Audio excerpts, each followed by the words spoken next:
পরে যুগ কেটে যায় মানুষ তাকে ভোলে না। যুগের পরে যুগ কেটে যায় মানুষ তাকে ভোলে না। চলে না রে চলে না রে চলে না রে চলে না, চলে না রে চলে না রে তাকে ছাড়া চলে না। কে সে পরিচয় কি তার?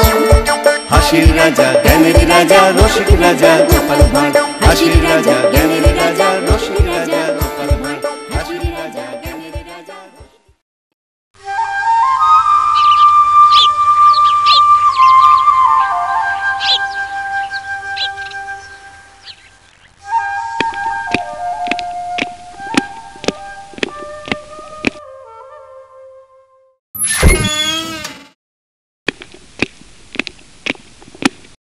হ্যাঁ, সর্বনাশ!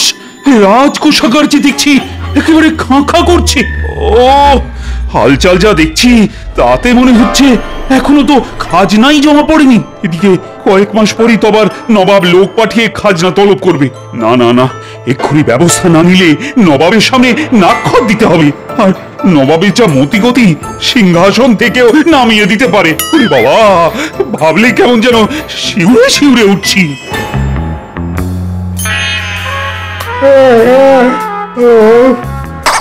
এই জানি বাবা, আর কতক্ষণ এরকম ঘাড় গুঁজে বসে থাকতে হবে? করলেই তো অকাজ করবেন, তার থেকে চুপচাপ বসে আছেন এটাই ভালো হচ্ছে নাকি? আর তুমি কি কাজের বেলা কাজী, আর কাজ ফুরলেই পাজি। আই, একে তাকে পাজি বলার আগে নিজে কি সেটা ভেবে দেখেছো? এই তো আপনি এসে গেছেন মহারাজ। আসবো না তো কি, ওই ভোঁ কোষাগারে বসে ধুনো দেব আর আরতি করব। ঠিকই তো, এসব কি আর আপনার কাজ মহারাজ? একে মনে হচ্ছে মহারাজ মেজাজের একেবারে 14টা বাজিয়েই এসেছেন, তার উপর আবার গোপাল ফোড়ন কাটছে। ফোড়ন ছড়িয়েই তো রন্ধনকে সুস্বাদু করে পরিবেশন করে গোপাল। ওদিকে রাজ সিন্ধুকের অবস্থা বেহাল, আর এদিকে মজলিস হচ্ছে। ওই ব্যাপারটা আপনি আমার ওপর ছেড়ে দিন মহারাজ। এই তোমার ওপর ছেড়ে ছেড়েই তো আজ এই অবস্থা হয়েছে। দেখতে এরকম আমরা আটির মতো হলে কি হবে? পেট যা ভরার মন্ত্রী মশাইয়েরই ভরেছে। পেট আমার ভরেছে আর ঢেকুর তুলছে গোপাল। এদিকে রাজস্ব আদায় তো ডকে উঠেছে। এখন বাজে বকবক বন্ধ করে কাজের কথাটা বলবে। সেটাই তো বলছিলাম মহারাজ, আমার ওপরে সম্পূর্ণ দায়িত্ব ছেড়ে দিন। আপনি শুধু দেখবেন সবার কাছ থেকে আমি কিভাবে পয়সা আদায় করি। তবে দেখবেন মন্ত্রী মশাই, আপনার খপ্পরে পড়ে যেন বেচারা প্রজাদের প্রাণটা ছপ করে চলে না যায়। এই, তুমি কি বলতে চাইছো বলো তো গোপাল? মহারাজ, গ্রামের বেশিরভাগ চাষি সবেমাত্র ধান বুনেছে, তাই তাদের পক্ষে এই মুহূর্তে খাজনা দেওয়া সম্ভব নয় মহারাজ। তবে এটাও জেনে রাখো গোপাল, সোজা আঙুলে ঘি না উঠলে আঙুল মাঝে মাঝে বাঁকাতেও হয়। না না না, মন্ত্রীকে একটা সুযোগ দেওয়া দরকার। চিন্তা করবেন না মহারাজ, আপনাকে বিপদ থেকে আমি করব উদ্ধার। তাহলে যে এবার একটু নড়ে চড়ে বসতে হয়। এই যে অনেক খাজনা বাকি, দিচ্ছ কেন ফাঁকি?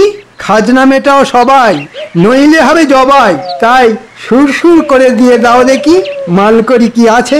মন্ত্রী মশাই, চাষবাসের তো এই অবস্থা, এখন কথা কি করে দেব বলুন দেখি? তাই বললে হয়? দিয়ে দে, যা আছে ভালোই ভালোই, না হলে কিভাবে আদায় করতে হয় আমার জানা আছে। না না না, রক্ষা করুন রক্ষা করুন, যা আছে আমি তাই দিচ্ছি, রক্ষা করুন।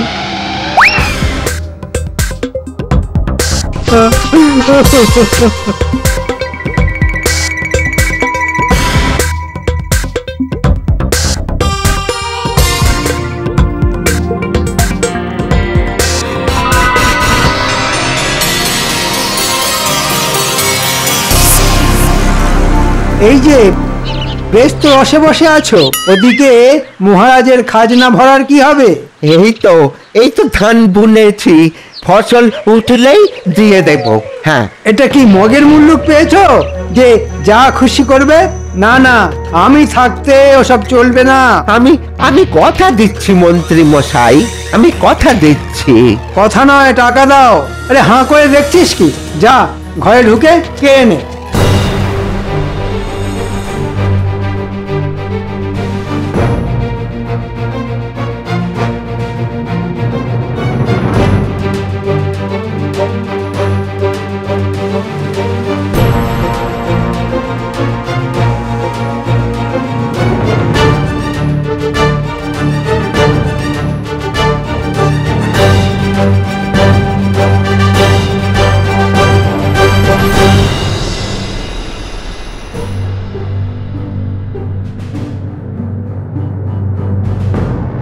এমন ভাবে সব কেড়ে নেবেন না।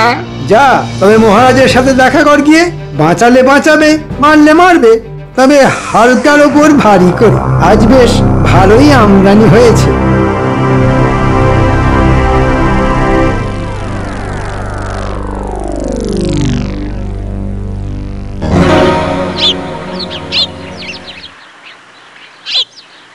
আমাদের সমস্যার কথা একদমই শুনবে।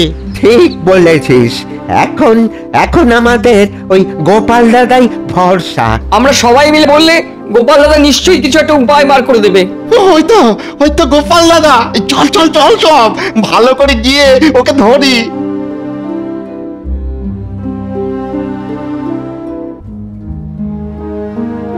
গাঁ থেকে যে একেবারে দল বেঁধে সবাই আসছে।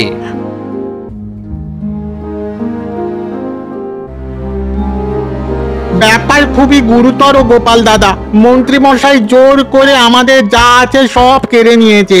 টাকা পয়সা, গয়নাঘাটি, এমনকি এমনকি ওই জমির দলিলও ছাড়ছেন না।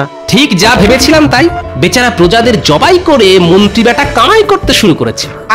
আর যাদের কিছুই দেওয়ার মুরত নেই তাদের মহারাজের কাছে গিয়ে দরবার করতে বলেছেন। তুমি কিছু একটা করো গোপাল দাদা। এড়ে গরু তেড়ে এলে সরে যাওয়া ছাড়া আর কি উপায় আছে ভাই? তার মানে তুমি আমাদের সরে পড়তে বলছো? না না, এখনই নয়, তবে বলা তো যায় না কখন যে কি হয়ে যায়। তবে আপাতত তোমাদের এই সমস্যার কথা মহারাজকে গিয়ে জানাবো। তাতে কি কোনো কাজ হবে? কাজ যাতে হয় সেই চেষ্টাই করব আমি। মন্ত্রীমশাই যে জোর করে সবার ঘাড় মোটকে মালকড়ি সটকাচ্ছেন সেটাও ফাঁস করে দেব। দেখ কি হয়। হ্যাঁ হ্যাঁ, দেখি কত তাড়াতাড়ি তোমাদের এই সমস্যার সমাধান করা যায়। তবে তার আগে মন্ত্রীমশাই যেমন বলেছেন তেমনটি করো। কি করব গোপাল দাদা? কেন, ঝপ করে গিয়ে খপ করে মহারাজের পা দুটো ধরে ফেলো। বেশ বেশ, তাহলে আমরা এখন আসি গোপাল দাদা। হ্যাঁ, আমরা এখন আসি। হ্যাঁ হ্যাঁ, এসো সবাই। এদিকে বেচারাদের অবস্থা দিন আনি দিন খাই, আর ওদিকে মন্ত্রী মশাই তো নয় যেন সাক্ষাৎ কসাই।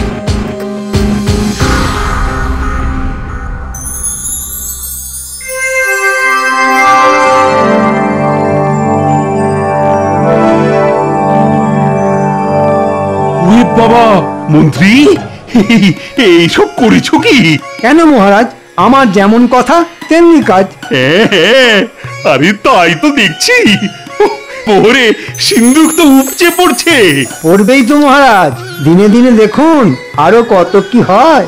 আবার কি হবে মন্ত্রী? এ তো সবে শুরু, এখনো তো পুরো পালা বাকি আছে।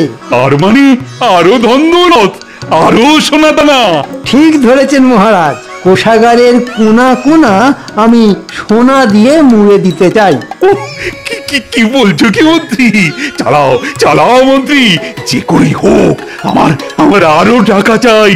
চিন্তা করবেন না মহারাজ, আমি যখন একবার হাত লাগিয়েছি তখন প্রজাদের পাত আমি খালি করেই ছাড়বো। শোনো মন্ত্রী, শুধু কোষাগার নয়, আমি আমার গোটা রাজপ্রাসাদ সোনায় মুড়ে দিতে চাই।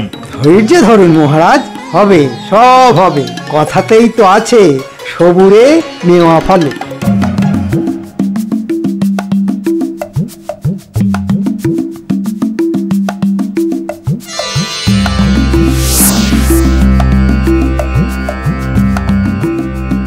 আরে বাস, রাজসভার বাইরে তো দেখছি প্রজাদের লম্বা লাইন। তার মানে যারা খাজনা দিতে পারেনি তারা সবাই এসে জড়ো হয়েছে।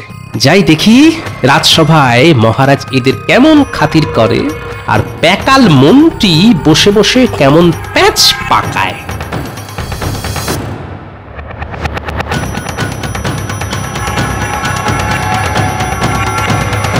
আরে সকাল থেকে যে দেখছি প্রজাদের ঢল নেমে গেছে। মহারাজ, আমরা তো সকলেই চাষবাস করে খাই, এখনই খাজনা দেবার পয়সা কোথায় পাবো মহারাজ? ভালো ফসল হলেই আমরা খাজনা ওই কড়াই ঘন্টায় সব শোধ করে দেব। শুনলে একবার, যেন একেবারে মামার বাড়ি আবদার। যা সামান্য কিছু জমানো আছে সেটাও যদি দিয়ে দিই তাহলে সংসার পরিবার নিয়ে যাবো কোথায় আর খাবোই বা কি মহারাজ? না না না, ওদের অসুবিধের কথাও তো শোনা দরকার। কিন্তু প্রজাদের কথা শুনে মনে হচ্ছে ওরা বেশ কষ্টেই আছে। ও ওদের কষ্টে যেন আপনার আর চোখে ঘুম আসছে না রাজপণ্ডিত। প্রজারা যেখানে খেতে পাচ্ছে না সেখানে সেখানে ঘুমানোর কথা আসছে কোথা থেকে মন্ত্রী মশাই? মন্ত্রী মশাই তো জানেন, কাজের মধ্যে দুই, খাই আর শুই। আমাদের কথা একটু ভাবুন মহারাজ। যা ভাবার আমার ভাবা হয়ে গেছে। আপনি ঠিক কি ভেবেছেন সেটা তাহলে ওদের বলে দিন মহারাজ।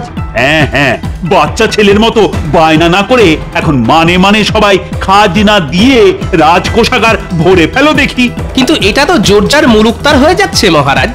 আচ্ছা, তাহলে এবার তুমি আমায় শেখাবে যে কি করে আদর করে খাজনা আদায় করতে হয়, তাই তো? মহারাজ, আপনি পিতা, প্রজারা আপনার সন্তানের মতো। আপনি যদি ওদের কথা না ভাবেন তাহলে ওরা কোথায় যাবে? যেদিকে দু চোখ যায় সেদিকে যাবে। এখানে থাকতে গেলে খাজনা দিয়েই থাকতে হবে। মন্ত্রী ঠিক বলেছে। ভদ্রলোকের এক কথা, গুনে গুনে খাজনা দাও, রাজ্যে থাকার সুযোগ পাও। তাহলে খাজনা দিতে না পারলে বেচারারা সর্বহারা হয়ে যাবে মহারাজ। এই তো, এতক্ষণে একেবারে ঠিক বুঝেছ। সবাইকে না একেবারে ভিটে মাটি ছাড়া করো। আর তোমরাও কান খুলে শুনে নাও, তোমরাও যে যেদিকে খুশি চলে যেতে পারো, শুধু আমি থাকবো, আমি। আর থাকবে আমার সোনাদানা হিরে জহরত ভরা কোষাগার। আর আমি থাকবো না মহারাজ? আমি যে আপনার সব সময়ের সঙ্গী মহারাজ। হ্যাঁ হ্যাঁ, আরে তুমি তো থাকবেই। তোমাকে ছাড়া কি আর আমার চলে মন্ত্রী? আপনি মহান মহারাজ। এবার আমার চালে গোপালও মাত হয়ে গেছে। এবার দেখ কেমন লাগে।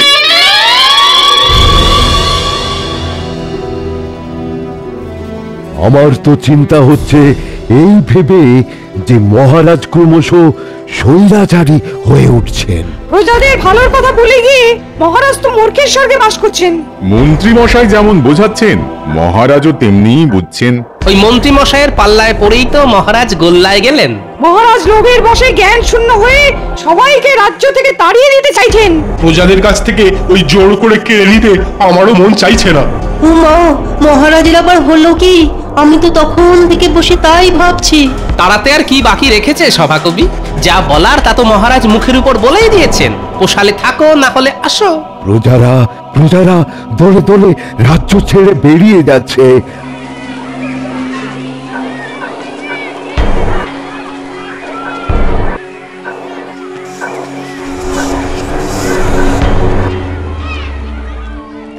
না না, এখন আমাদের প্রজাদের পাশেই থাকা দরকার। আমরা সবাই চলে যাব। রাজ্যে পড়ে থাক শুধু মহারাজ আর মন্ত্রী। চলুন তাহলে শপথ করি, লজ্জা ঘেন্না ভয় তিন থাকতে এই রাজ্যে আর নয়। চলে তো যাব, কিন্তু কিন্তু যাব কোথায়? আর এইভাবে চলে গিয়ে কি মহারাজকে কোনো শিক্ষা দিতে পারবো?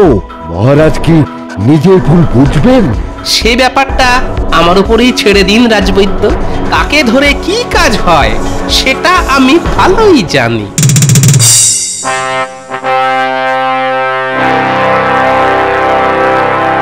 ব্যাপার কি উজির, অনেকদিন হয়ে গেল কিন্তু কৃষ্ণনগরের কোনো খবর নেই। কার খবর নেবেন জাহাপানা? হ্যাঁ, কার খবর নেবেন? কৃষ্ণনগরের প্রজাদের খবর নাকি মহারাজ কৃষ্ণচন্দ্রের খবর? সত্যি কথা যদি শোনো তবে বলি, আমার না গোপালের খবর জানতে ইচ্ছে করছে খুব।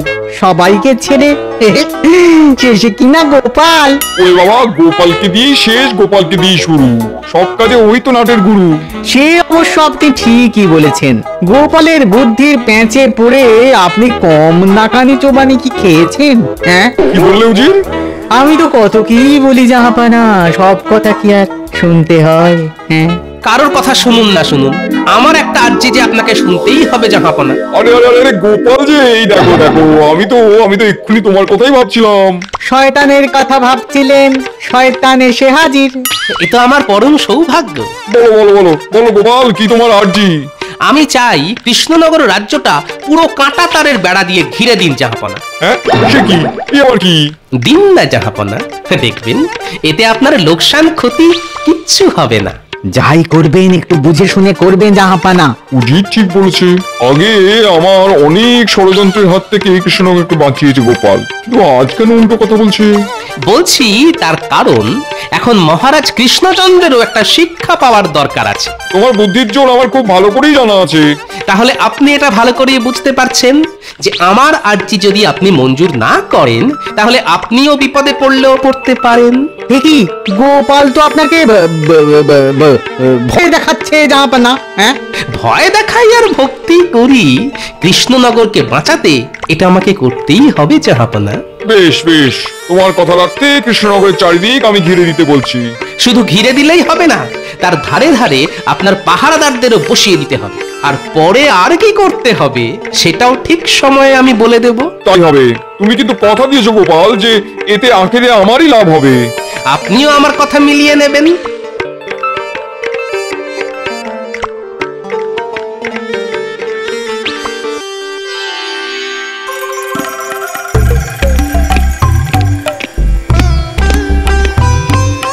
আপনি তো দেখছি বেশ রসেবাসী আছেন মহারাজ।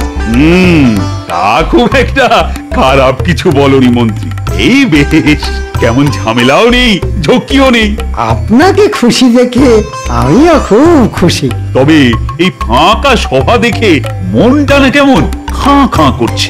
এই নিয়ে আপনি কিছু ভাববেন না মহারাজ, ওই দুষ্টু গরুর থেকে শূন্য গোয়াল ঢের ভালো। তা যা বলেছ, খাজনা নেব শুনে সবাই এমন রে রে করে তেড়ে এলো। তবে আমি যখন আছি তখন আপনার কোনো অসুবিধা নেই। সেই জন্যই তো দেখছো না আমি কেমন পায়ের ওপর পা তুলে ফল খাচ্ছি। আর আমিও আপনার মাথাটা খাচ্ছি। ওদিকে আদায়পত্র সব ঠিক মতো হচ্ছে তো মন্ত্রী? না দিয়ে যাবে কোথায় সব, আমি একেবারে কড়া নজর রাখছি। তুমি তাহলে ওদিকটা দেখো, আমি বরং এদিকটা দেখি।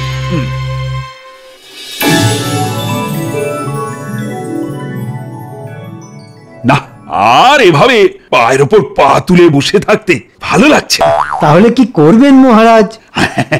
আমার খুব ইচ্ছে করছে আমি নিজে গিয়ে একবার খাজনা আদায়ের ব্যাপারটা দেখি। এই কেন করেছে, এই আবার কেমন ইচ্ছে? চল, আজ আমি তোমার সঙ্গেই যাব। আমি গেলে দেখবে খাজনা আদায় দ্বিগুণ হয়ে যাবে। ইচ্ছে যখন হয়েছে তখন চলুন।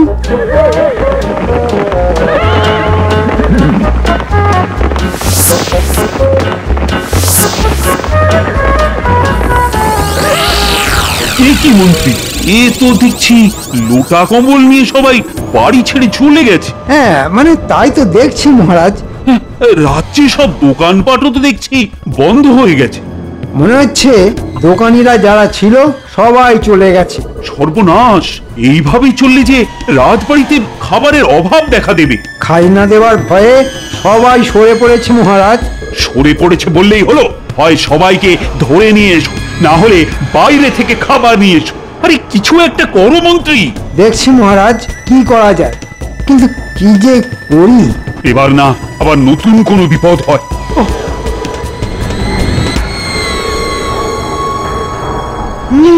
না, এবার ঠাড়া সামলা। এতদিন ছিল খাজনা, এবার নতুন বাজনা। খাদ্যশস্য জোগাড় করে আনতে হবে। এই মরেছে, এই যে দেখছি ঘিরে দিয়েছে,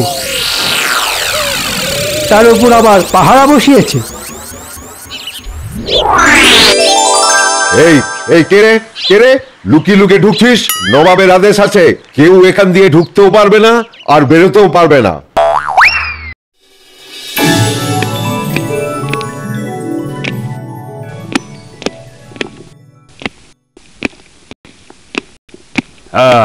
তা খবর কি মন্ত্রী? কি আর বলি মহারাজ, খুব একটা যে সুবিধা করা গেল না। কেন কেন, কি হয়েছেটা কি? নবাব কাঁটা তারের বেড়া দিয়ে গোটা রাজ্যকেই ঘিরে দিয়েছেন। সে কি সর্বনাশ! নবাবের আদেশ, কাউকে ঢুকতে দেওয়া যাবে না, কাউকে বেরোতে দেওয়া যাবে না। ওফ, এবার তো দেখছি বেশ ভালো রকমই জব্দ হয়ে গেছি। নবাবের ফরমান আছে। ও, তার মানে কপালে আরো দুঃখ আছে।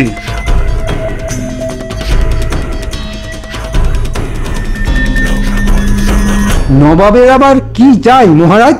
হ্যাঁ, শস্যের খাজনা বকেয়া রয়েছে সেটা যেন 1 সপ্তাহের মধ্যে চলে আসে, নইলে নবাব গর্দান নেবে, তোমারও আর আমারও।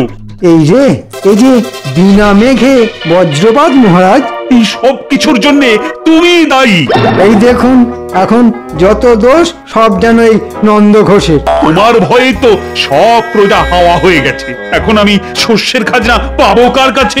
আমি তো আপনার মুক্তিই করেছি মহারাজ। না না না, এবার যা করার আমাকেই করতে হবে। ওরে বাবা, একটুতেই কেমন যেন বাবা হাঁপ ধরে যাচ্ছে, কিন্তু না, এই কাজ তো আমাকেই করতে হবে। আর তো কেউ নেই। এবার বুঝছেন তো মহারাজ, প্রজারা কেমন মাথার ঘাম পায়ে ফেলে আপনার মুখে হাসি ফোটায়, আর আপনি মন্ত্রীর তালে তাল ঠুকে তাদেরকেই কাঁদতে কাঁদতে ঘর ছাড়া করলেন। আমি আমার ভুল বুঝতে পেরেছি গোপাল। আর এটাও বুঝতে পেরেছি যে এই সব কিছুর জন্য ওই মন্ত্রী বেটাই দায়ী। যাক, দেরিতে হলেও আপনার বুদ্ধি ফিরেছে তাহলে। আর আমি এটা বুঝতে পেরেছি যে সবই তোমারই বুদ্ধি, তাই তুমি প্রজাদের রাজ্যে ফিরিয়ে আনো গোপাল, ফিরিয়ে আনো। সে না হয় আনবো, কিন্তু নবাবকে যে শস্য খাজনা দিতেই হবে মহারাজ। আরে প্রজারা ফিরলেই তো আমি সঙ্গে সঙ্গে নবাবকে সব হিসেবপত্র মিটিয়ে দিতে পারবো। বেশ, তবে সব আগের মতোই হোক।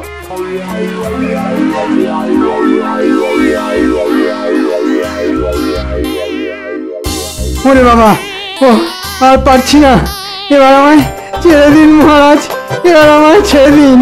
কেটে কেটে যে পেটে দড়ি পড়ে গেল মহারাজ, এবার আমায় ছেড়ে দিন। এবার মন্ত্রী টের পাবে আমাকে বিপথে চালাতে গেলে কিরকম শাস্তি পেতে হয়। এতদিন পেটে খেয়েছেন, এবার একটু পিঠে শুয়ে নিন মন্ত্রী মশাই। জয় গোপাল ভাঁড়ের জয়।